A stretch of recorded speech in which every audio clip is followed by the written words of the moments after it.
Assalamualaikum warahmatullahi ta'ala wabarakatuh. Apa kabar anak-anak? Pertemuan minggu lalu kita sudah belajar mengenai teks pidato. Nah, hari ini kita akan belajar bersama mengenai struktur dan kaidah kebahasaan teks berita. Struktur teks berita ada 3 struktur dalam teks berita. Apa saja? Ada yang tahu? Yang pertama, kepala berita.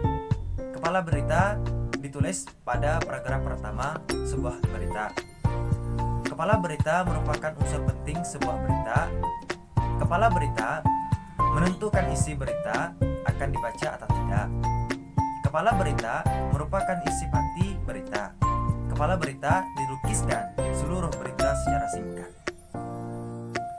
Dan kepala berita setidaknya mengandung jawaban atas pertanyaan apa, siapa, kapan, dan di mana. Sementara itu, pertanyaan mengapa dan bagaimana dapat ditemukan pada bagian tubuh berita. Yang kedua, tubuh berita atau body.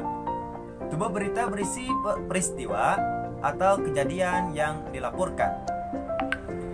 Bahasa dalam berita singkat, padat, dan jelas. Dengan demikian, tubuh berita merupakan penjelasan dari kepala berita secara lengkap. Yang ketiga, ada ekor berita.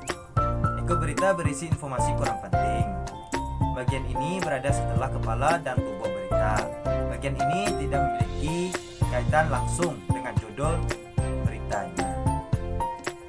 Selanjutnya, mari kita simak atau perhatikan contoh struktur teks berita berikut ini. Silent please. Mau ngapain? Siaran, Mbak. Hari berturut-turut tercatat sebagai negara dengan kasus harian tertinggi di dunia. Menteri Kesehatan khawatir tingginya kasus corona di tanah air berlangsung hingga akhir Juli.